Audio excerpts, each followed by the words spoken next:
Olá, pessoal! Sejam todos muito bem-vindos a mais um podcast filosófico, atividade que é promovida pela Organização Internacional Nova Acrópole do Brasil. E para a nossa conversa de hoje, recebemos o professor voluntário da sede São Caetano do Sul, em São Paulo, José Roberto. Seja muito bem-vindo. Danilo, é mais uma vez um prazer estar aqui contigo para que a gente possa trocar algumas ideias filosóficas e compartilhar com as pessoas que nos acompanham, que nos ouvem e que gostam desse tipo de conteúdo também. Em nossa conversa de hoje, vamos falar da filosofia como base para uma visão mais ampla da condição humana. Naturalmente, não vamos esgotar o tema, a nossa ideia não é essa, e muito menos vamos trazer aqui verdades absolutas. Vamos fazer como sempre fazemos, conversar, refletir e que a gente possa extrair ideias que sejam úteis, práticas e, sobretudo, vivenciais para cada um de nós. José Roberto, esse tema ele é muito rico porque trata de algo fundamental que é entender a condição humana. E a filosofia como base para esse entendimento, ela é essencial justamente para que a gente possa ver de um outro ponto de vista a nossa condição. Quando a gente liga a televisão para ver algum noticiário ou através do celular, da internet, nós vemos uma condição humana precária através dos noticiários. Mas há uma condição humana que está para além dessa, que é relatada por esses veículos de informação. É lógico que a gente sabe que a condição humana social do momento histórico em que a gente vive em vários lugares do mundo, ela é precária por uma falta de humanismo. Mas há uma condição mais para além dessa, que é circunstancial, que é a condição humana na sua essência, na sua raiz profunda. Eu gostaria que você falasse um pouco sobre isso dentro da ótica da filosofia tradicional para que a gente entendesse um pouco melhor desse conceito, dessa ideia. Assim, Danilo, muitas pessoas que chegam para fazer os nossos cursos de filosofia em Nova Acrópole, ou mesmo que vêm assistir as nossas palestras, né, que acompanham os nossos trabalhos aí bem divulgados nas redes sociais, no YouTube e em muitas outras mídias, tem essa questão, né, porque afinal de contas, hoje em dia, está muito acessível as informações, e essas informações nos dão a ideia de que nós temos já um certo número de conhecimentos, e que esses conhecimentos aí disponíveis são suficientes para que a gente possa dizer que a condição humana não é um grande mistério. E ao mesmo tempo, né, Danilo, conforme a pessoa vai participando um pouquinho das nossas atividades, ela vai percebendo que não. Apesar de nós termos uma ampla gama de acesso a informações, a conhecimentos, a técnicas e a tecnologias, ainda assim as pessoas vão se apercebendo, né, de que as perguntas mais básicas, aquelas que quando nós estamos às vezes sozinhos no nosso carro ou na nossa casa, ou então num momento mais introspectivo, né, as pessoas vão percebendo que essas perguntas elas ainda não estão definitivamente resolvidas, né, não estão definitivamente solucionadas. Um filósofo como Platão, 2.500 anos atrás, ele mesmo respondeu para si e para o conjunto de discípulos que faziam parte da sua escola, né, essas questões. As pessoas sabem isso, então já se considera, né, que essas questões estão resolvidas. Sabemos o que é o ser humano, sabemos o que estamos fazendo aqui, mas quando a gente para refletir um pouco mais, atentamos, né, na calma dos nossos ambientes, na calma do nosso interior, nós vamos perceber que essas respostas elas não estão assim tão, digamos assim, assimiladas. Então o nosso mundo ele está mais técnico, mais tecnológico, ele está mais avançado, mas ao mesmo tempo questões muito básicas, né, relacionadas aos nossos sentimentos, às nossas dúvidas, às nossas incertezas com relação ao futuro, elas não estão tão solucionadas. Então, né, Danilo, é importante essa ampliação da nossa visão do que é o ser humano, qual é a sua condição atual, o que ele deve almejar, né, para que essa visão ela tenha cada vez mais amplitude.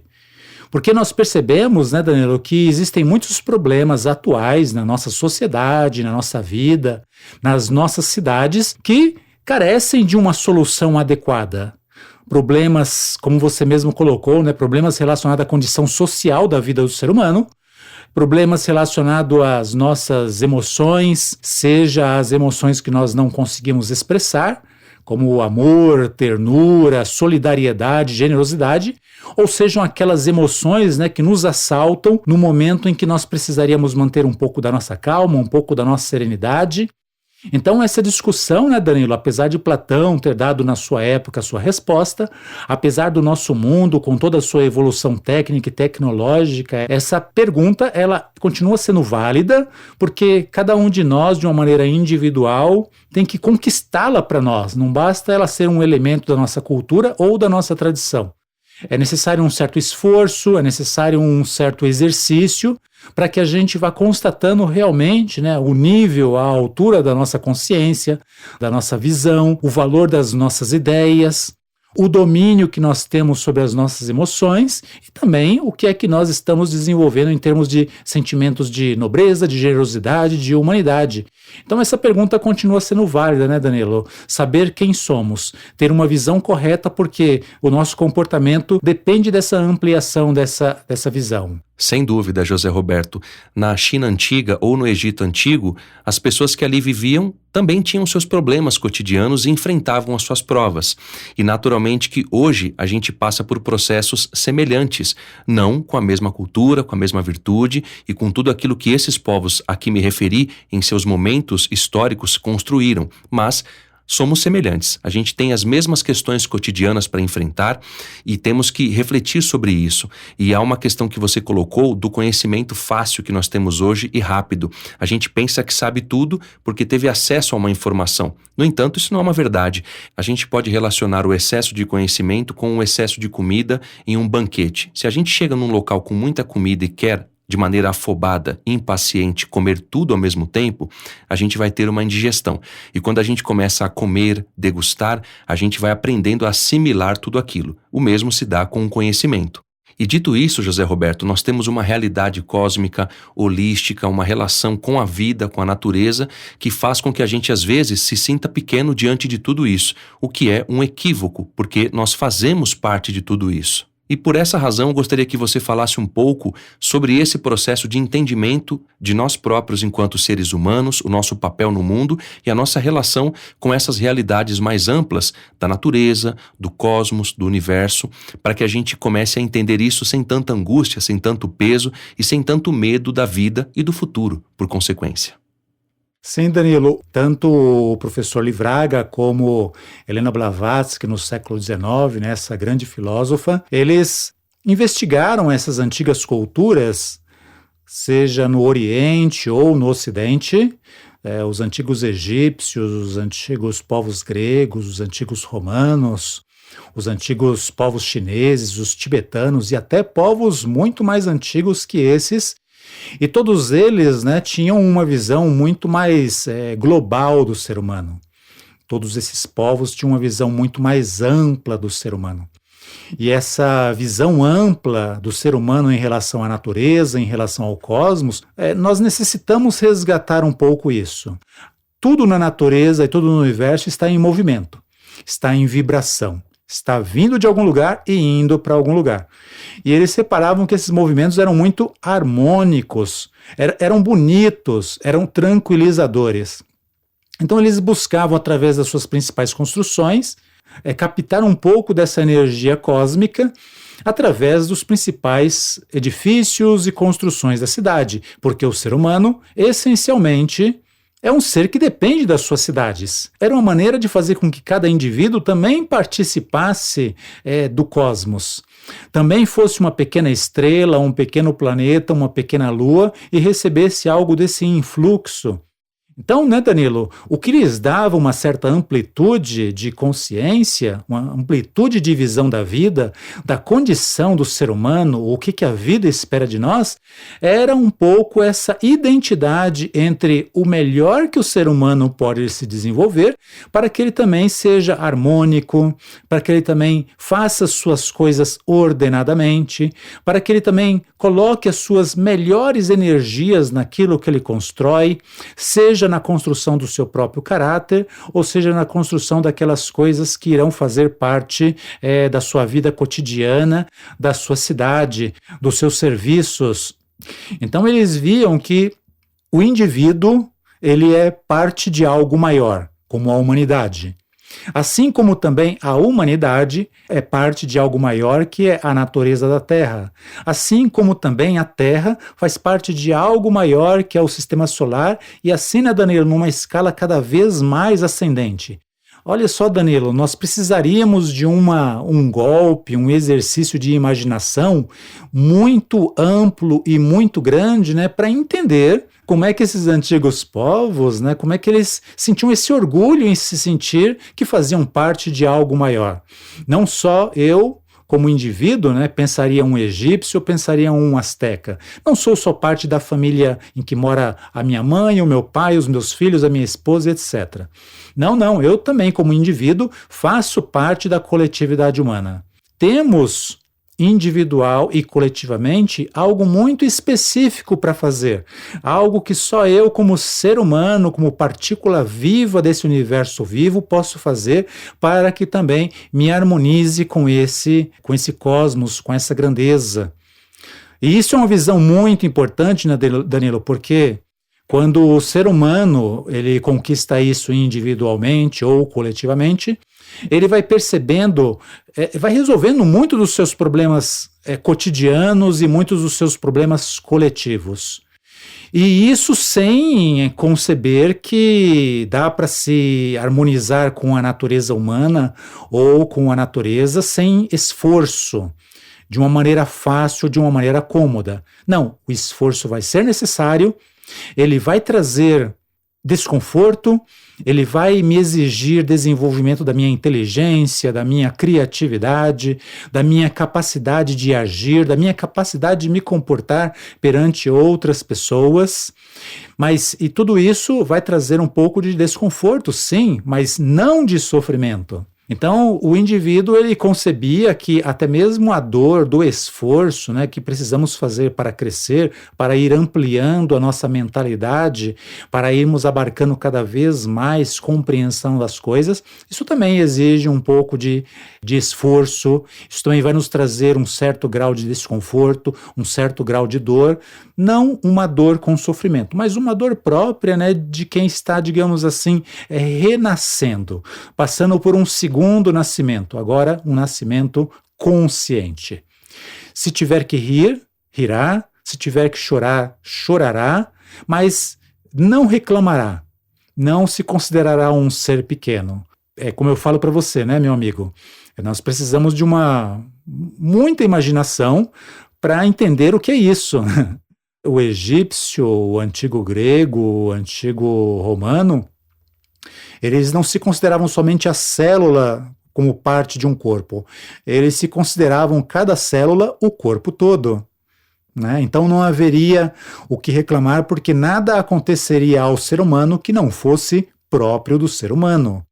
E mesmo que isso trouxesse algum desconforto, o tempo trataria de cicatrizar esse desconforto e, se houvessem ganhos ou se houvessem perdas, consideravam isso dentro de uma normalidade, porque de uma maneira ou outra sempre teria que estar em movimento, sempre recomeçando as ações, mas não do mesmo patamar, de um patamar um pouco mais compreensivo, de um patamar um pouco mais fortalecido, com uma dignidade interior cada vez mais realçada e com um conhecimento de si próprio, dos seus defeitos, das suas dúvidas, dos seus medos, mais mapeado. E também a capacidade de desenvolver virtudes e valores igualmente reconhecida e igualmente com uma boa disposição, com alegria para continuar a jornada. Você trouxe essa ideia de uma avaliação interior, José Roberto, ou seja, de avaliar o nosso comportamento, a nossa conduta, e é muito importante que para reconhecermos quem nós somos, a gente precisa ter um critério de avaliação.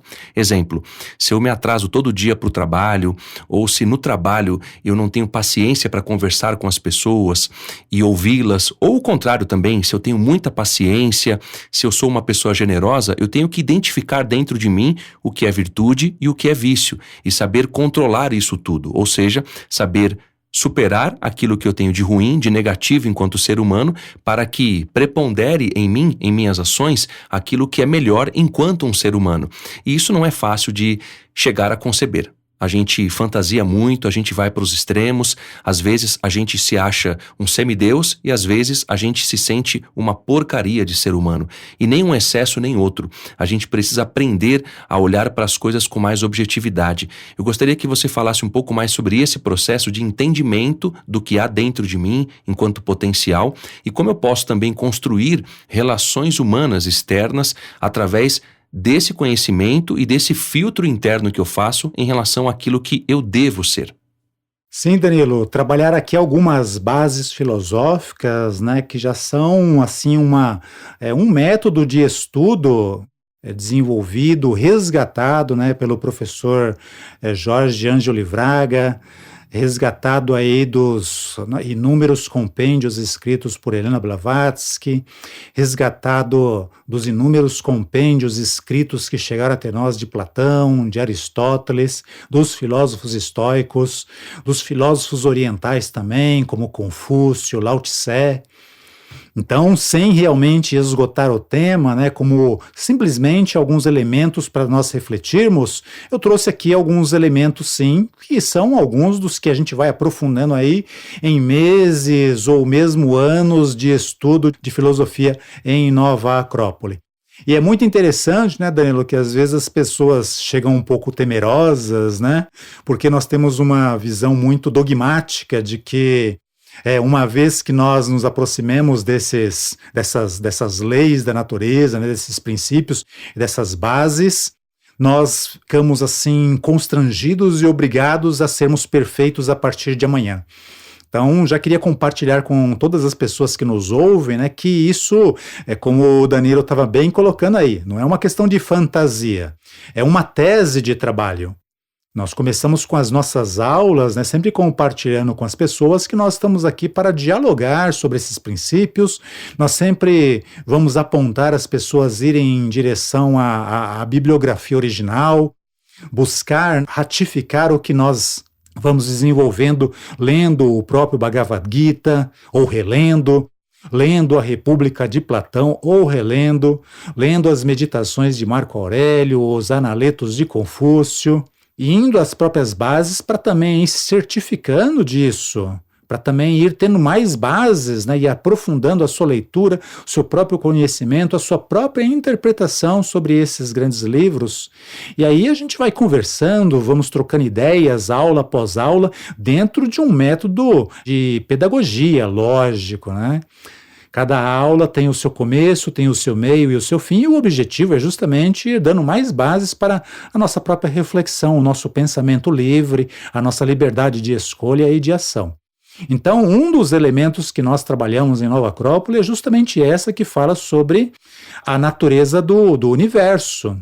O universo como um elemento muito ordenado, e o ser humano, ele possui em si capacidades, características e valores que, conforme ele vai desenvolvendo, vai criando essa ressonância com a natureza, vai criando essa ressonância com o universo.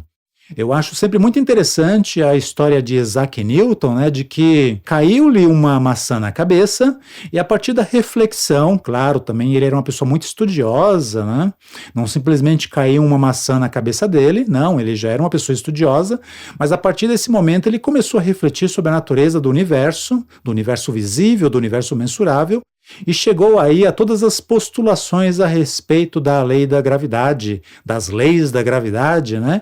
Que depois, claro, foram reformadas por Einstein e outros também.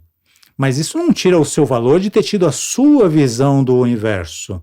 E provavelmente, se ele tivesse vivido, né, até o tempo de Einstein, se os dois fossem contemporâneos, teriam conversado, trocado ideias, e se fosse necessário, ele também reformularia os seus próprios pensamentos.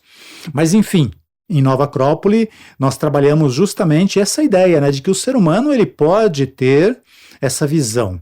Né? O que acontece hoje com a gente, né, Daniela, é que pode cair um cofre na nossa cabeça, um piano, 100 mil maçãs, e a gente nem tira nada a respeito da lei da gravidade, fora o óbvio, lógico, né?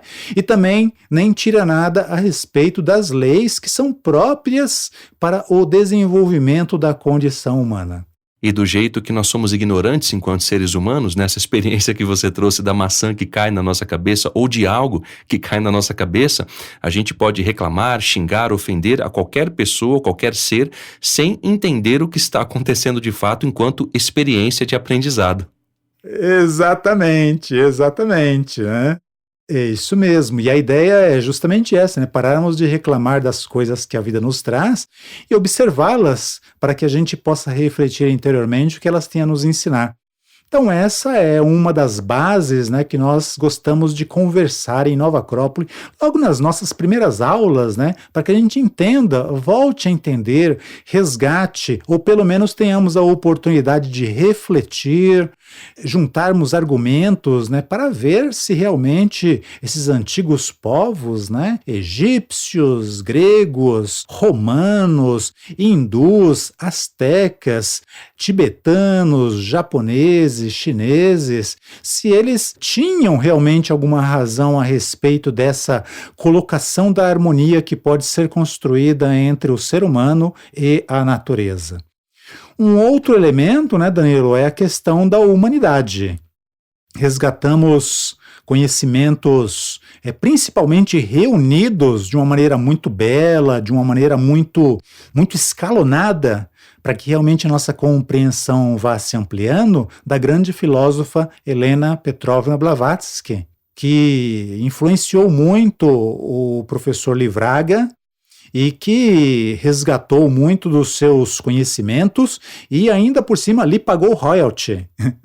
Dizia em suas aulas, deixou para nós de onde foi que ele retirou esses conhecimentos. É muito importante isso, dá muito valor a esses conhecimentos. E Helena Blavatsky, dizia que a humanidade ela tem uma experiência muito maior do que nós podemos imaginar. Inclusive, nós vamos precisar trabalhar muito a imaginação, para trabalhar com as cifras que ela muitas vezes apresenta, a respeito da antiguidade da humanidade. E não uma antiguidade selvagem, mas uma antiguidade assim sofisticada, de construção, de elaboração de pensamentos sutis, refinados, profundos, complexos. Ou seja, Danilo, olhar a humanidade desse ponto de vista de uma grande antiguidade nos faz perceber que nós fazemos parte de uma grande corrente. Uma corrente muito grande, muito forte e muito antiga. E isso é enaltecedor, Danilo? Porque quando você tem lembrança da sua história, quando você tem lembranças do passado, você recorre a esse passado para retirar experiências. Bom, o que já foi feito antes que deu certo? O que já foi feito antes que deu errado? E se deu errado, por que deu errado? Onde foi que os homens falharam? Onde foi que as sociedades, as civilizações anteriores falharam? O que é que eu como indivíduo, nós como grupo, nós como sociedade ou nós como civilização podemos trabalhar para não repetir os mesmos velhos erros? E para que nós sim possamos repetir aquilo que deu certo, aquilo que foi chave de sucesso, chave de evolução e chave de crescimento. A gente aprende com os nossos pais, temos a oportunidade de aprender com os nossos avós, temos a oportunidade de aprender com esses povos, que viveram antes de nós, gregos, romanos, egípcios, e através desse planteamento da humanidade como uma entidade muito mais antiga, como nos apresenta Helena Blavatsky, nós vamos percebendo que nós podemos retirar lições muito mais profundas que nos dão uma dignidade de também sermos um pequeno elo dessa grande corrente. Uma outra terceira chave, Danilo, é a chave do valor do indivíduo. E isso é muito interessante, que nós estudamos história, nós estudamos a história desses antigos filósofos, como Platão e Confúcio, entre muitos outros, porque esses filósofos eles dão um valor muito grande para o escolhermos o nosso próprio caminho de desenvolvimento pela ética, e através desse caminho da ética, que é o caminho próprio do ser humano, nós irmos trabalhando aqueles valores que nos dignificam como seres humanos, como, por exemplo, a justiça, como, por exemplo, a generosidade, como, por exemplo, a empatia fraternal, a capacidade de atuarmos por dever e não simplesmente por desejos ou por interesse pessoal. Atuar por dever significa sentir que o que fazemos tem um valor justo e necessário para a humanidade, porque eu sou uma célula da humanidade, porque eu, como parte da humanidade, sou uma célula do universo. Então é muito importante isso, né, Danilo? E esse é um caminho que não é porque eu nasci necessariamente que eu posso me considerar um indivíduo. Eu posso me considerar uma pessoa, uma personalidade. Um indivíduo, na visão desses antigos povos, é algo que pode, deve e é um direito de cada um de nós, né, irmos tendo acesso aos elementos que nos ajude nessa construção interior e nessa construção também exterior. Um quarto elemento de 5 que eu trouxe, né, Danilo, para não estendermos muito, é justamente essa questão do ser humano como um ser social. De que existem desafios, né, Danilo, que por mais forte, inteligente que eu seja, que um indivíduo seja, não podem ser resolvidos sozinhos. É como carregar uma mesa, né, Danilo? É mais fácil fazê-lo quando nós estamos com 2 ou 3 pessoas. Quanto maior for a mesa, mais desengonçada, mais pesada. Então, há certos trabalhos que, para serem feitos, precisamos contar aí com a ajuda das pessoas que estão ao nosso redor. E é claro que há trabalhos, se a gente quer limpar uma praça, 2 ou 3 pessoas vão conseguir fazer? Vão conseguir fazer. Vão fazer um bom trabalho? Vão fazer um bom trabalho. Mas vai demorar muito mais tempo.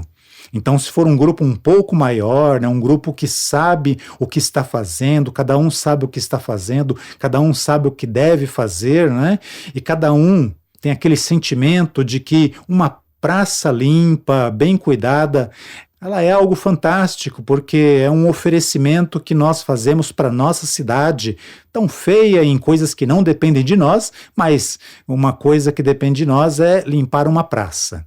E com mais pessoas, né, o trabalho vai ser mais gostoso, vai ser muito divertido, vai ser muito organizado, vai ser eficaz, vai ser eficiente, vai ser rápido e o resultado vai fazer a todo mundo, né, que colocou as mãos em ação, até aquele que participou só tirando fotografia. Em Nova Acrópole, pessoal, quem tira fotografia também trabalha, né? Assim como quem limpa a praça, assim como quem fez o planejamento. Porque isso, de certa maneira, nessa ordem que cada um faz aquilo que reconhece que naquele momento é necessário, é o que a gente vê na natureza, né? Na natureza, aquela folhinha, ela tem o seu lugar no universo, aquele serzinho embaixo da rocha, ainda ensaiando a sua vida, e etc. Então, nada na natureza, por menor que seja, por menor do que esteja fazendo, é desprovido de um valor. A mesma coisa entre nós, seres humanos. Cada um fazendo a sua parte de coração, com inteligência, com boa vontade, também está cumprindo o seu lugar. E isso é já um exercício de política, e isso também é um exercício de convivência, de viver em sociedade. E é um exercício interessante, né, Danilo? Porque é uma capacidade que o ser humano tem de ampliar a sua capacidade de comunicação. E hoje já existem educadores e pedagogos que dizem que essa capacidade que nós temos de nos comunicar, ela é extremamente necessária para que nós sintamos que a nossa inteligência não é ultrapassada, por exemplo, pela inteligência artificial. Tem muitas coisas que as inteligências artificiais vão fazer muito melhor do que nós. Da mesma maneira que o nosso carro, né, ele corre muito mais rápido do que eu com as minhas pernas. É natural isso. E tem coisas, né, que a inteligência humana precisa estar muito afiada, porque se nós formos deixar a máquina tomar decisões pelo ser humano, porque não desenvolvemos a nossa inteligência, porque não desenvolvemos a nossa capacidade de inteligentemente decidir e saber o que é bom para o ser humano, aí vai dar ruim.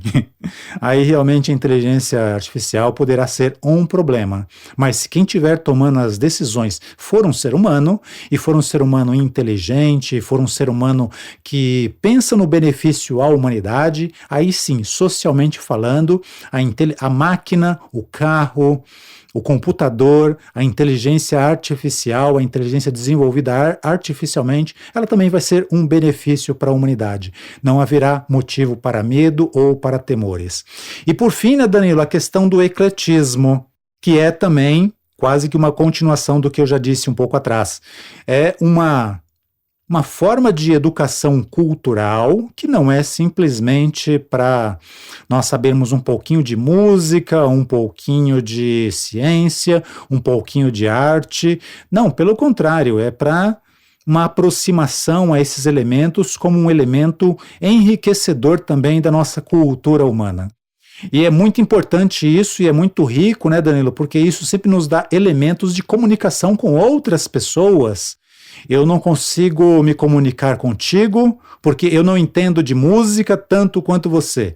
Mas como você também entende um pouco de arte, como você também entende um pouco de literatura, de livros, como você também entende um pouco de filósofos, de filosofia, por aí nós podemos estabelecer elos, por aí nós podemos estabelecer uma ligação. Os meus valores religiosos são diferentes dos seus valores religiosos, mas há outros elementos, né, que nós podemos trabalhar em comum e perceber que as nossas diferenças, né, religiosas, ideológicas, étnicas, são coisas que não tem tanta importância quanto aquilo que através de uma comunicação, um olho no olho, uma troca de motivos para rir, uma troca de motivos para chorar, nós vamos percebendo que nos aproxima. Nos aproxima porque nos humaniza, porque eu amplio a minha visão, amplio a minha consciência, a minha inteligência, porque vou agregando também a compreensão dos seus valores, do seu modo de vida, e isso é enriquecedor, tanto para mim, como também para aquele com quem nós temos a oportunidade de também trocar essas experiências, essas ideias. Esses princípios e valores, José Roberto, que nortearam, por exemplo, a sociedade teosófica, você trouxe bem, esses grandes seres da humanidade, fizeram essa mudança na humanidade porque mudaram o seu próprio coração, a sua maneira de pensar e deram o exemplo através das suas ações. Isso é muito importante porque a própria sociedade teosófica, fundada em 1875, ela se baseia em princípios da cultura Aryavarta, ou seja, da cultura hindu tradicional. E a Nova Acrópole também se baseia nesses mesmos princípios. Por essa razão, eu gostaria que você falasse da importância de não apenas ter princípios, mas colocá-los no seu coração, colocá-los na sua ação. E em Nova Acrópole nós vivemos esses princípios em alguma medida, cada um de nós tem a sua medida, e é natural que cada um viva aquilo que a sua consciência e o seu coração concebe e consegue colocar em ação. O fato é que é importante levar isso para a nossa casa também, para o nosso trabalho, e seja uma pessoa que tem experiência dentro da escola e, por conseguinte, fora dela, tudo isso implica em uma vivência desses valores. Portanto, eu gostaria que você falasse um pouco mais sobre esses princípios e da importância de realmente vivê-los em alguma medida.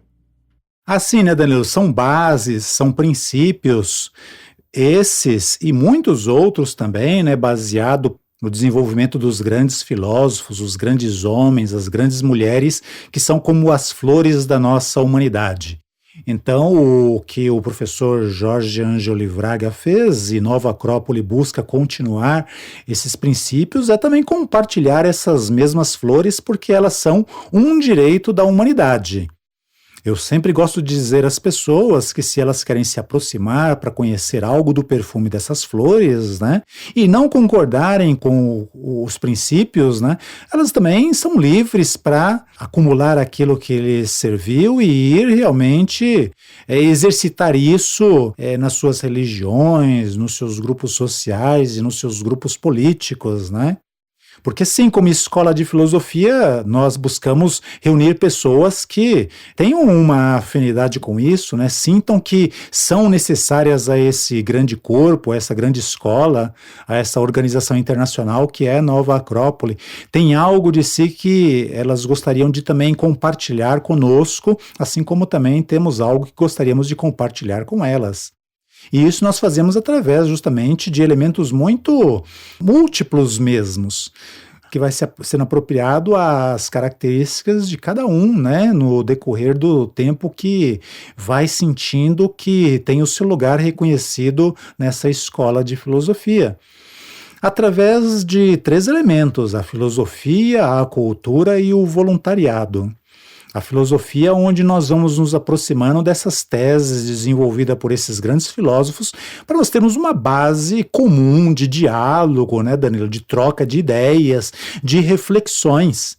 E as nossas aulas, elas são tanto teóricas, como também tem alguns exercícios que são práticos, para que as pessoas, em decorrência das aulas, vão sentindo que estão trabalhando também a sua consciência, a atenção, a memória, a capacidade de decorar textos bonitos, poéticos, a inteligência criativa, né? Não uma inteligência maquinal, mas uma inteligência humana.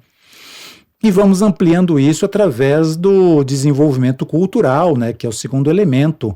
A cultura como um elemento vivo, através do estudo comparativo, do estudo eclético, das religiões, da ciência, da arte, com apreciação musical, com apreciação de obras de arte.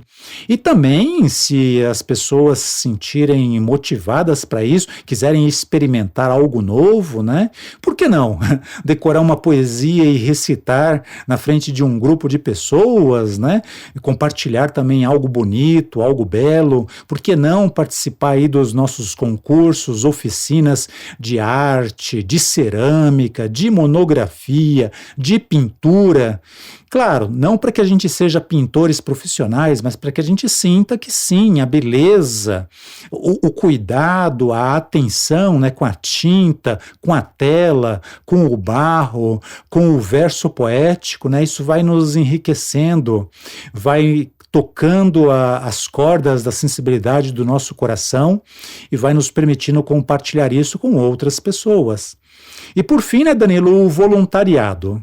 Voluntariado também, muito belo. As pessoas hoje já chegam em Nova Acrópole já tendo visto e revisto na rede social que nós sempre estamos envolvidos numa limpeza de praça, no embelezamento das nossas próprias escolas, no desenvolvimento de algum tipo de trabalho que seja para nós, para cada um de nós, né, o símbolo de quem eu sou, do que eu quero ser, o que eu estou aprendendo e como isso pode me beneficiar, como isso pode me enriquecer, como isso pode fazer com que eu cada vez mais tenha um autoconhecimento, né? O conhece-te a ti mesmo, como dizia Sócrates. Tudo isso feito com muito amor, tudo isso feito com muito carinho, tudo isso feito com muita simplicidade, nada é complexo, nada é impossível, porque as coisas simples são as coisas que ficam na nossa alma, no nosso coração, e como você mesmo disse, né, Danilo, mesmo que nós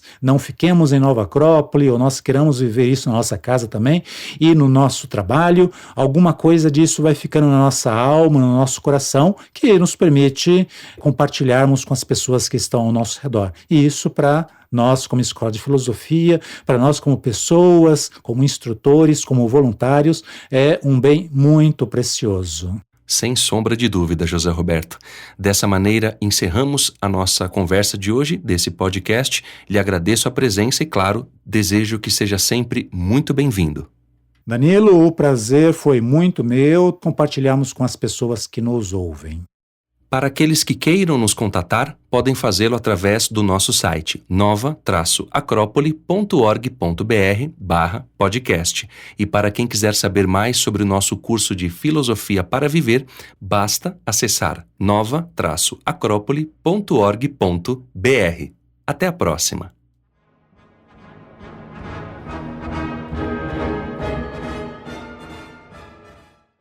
A trilha deste podcast é de autoria de Sergei Prokofiev e chama-se Sinfonia número 6, Terceiro Movimento, Vivace.